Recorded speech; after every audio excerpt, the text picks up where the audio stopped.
बिस्मिल्लाहिर्रहमानिर्रहीम। अस्सलाम वालेकुम व्यूवर्स, कैसे हैं आप? उम्मीद है खैरियत से होंगे। आज मैं आपके लिए बहुत ज़बरदस्त रेसिपी लेकर आई हूँ जो कि है जामुन का शरबत। गर्मियों का मौसम है और जामुन का सीज़न है, इसलिए मैंने सोचा है क्यों ना जामुन का शरबत आप लोगों के लिए बनाऊं। ये बनाने में बेहद आसान है और इसमें ज़्यादा ख़र्चा भी नहीं आता और जो है ना पीने में बेहद लजीज खुश जायका है। ख़ास तौर पर शुगर पेशेंट के लिए आप ज़रूर ट्राई कीजिएगा। शुगर वालों के लिए बग़ैर चीनी का शरबत बनाइएगा और बाकी जो चाहें कम मीठा पीना चाहें कम डाल लें, ज़्यादा पीना चाहें तो ज़्यादा डाल लें। अपने टेस्ट के मुताबिक इसमें चीनी इस्तेमाल कीजिएगा।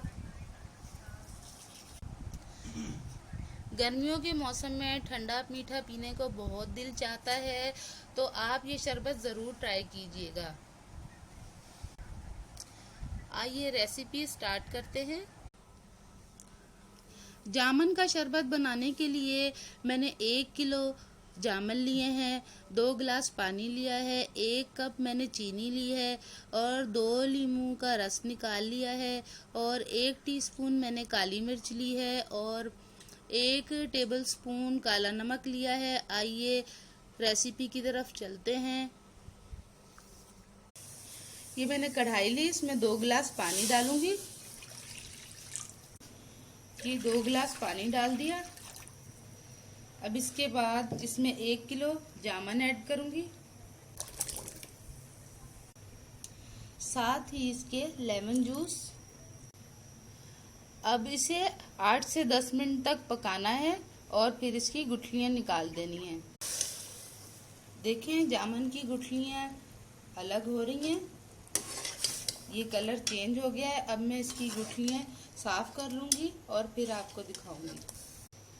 ये गुठलियां मैंने इसकी निकाल लिया है, सारा पल्प भी निकाल लिया। अब पल्प अलग कर लूंगी और जो है ना गुठलियां अलग कर लूंगी। फिर दोबारा से पानी में डालकर शरबत में फिर दोबारा पकाऊंगी कुछ देर के लिए और मसाले ऐड करूंगी।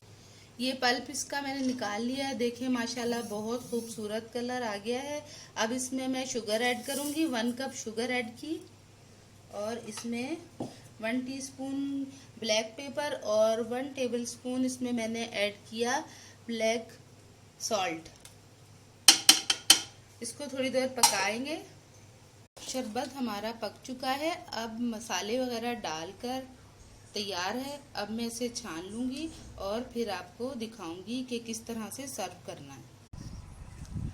माशाल्लाह मेरा जामुन का शरबत तैयार है जो कि बहुत मज़ेदार बना है, बहुत ज़बरदस्त बना है। स्पेशली शुगर के लोगों के लिए, जिन्हें जो शुगर पेशेंट हैं, उन्हें बग़ैर चीनी के ये शरबत दें तो उनके लिए बहुत मुफीद है। उम्मीद है आपको मेरी ये रेसिपी बहुत पसंद आई होगी। जो मैंने शरबत बनाया है आप अपने फ्रेंड्स एंड फैमिली को ज़रूर पिलाइएगा, अपने गेस्ट को भी पिलाइएगा, इंशाल्लाह उन्हें भी पसंद आएगी। ये खुद बनाया हुआ शरबत है, अपने हाथ की बनाई हुई चीज़ की तो क्या बात है। और घर में सफाई से हम चीज़ बनाते हैं, जो भी होती है हमें उसका यकीन होता है कि उसमें हमने क्या क्या डाला है। कोई पानी साफ़ सुथरा होना चाहिए, हर चीज़ सफाई से बनाते हैं हम लोग। इसी के साथ इजाज़त चाहती हूँ। मेरी रेसिपी पसंद आई हो तो थम्स अप दीजिए। Thanks for watching. अल्लाह हाफिज़।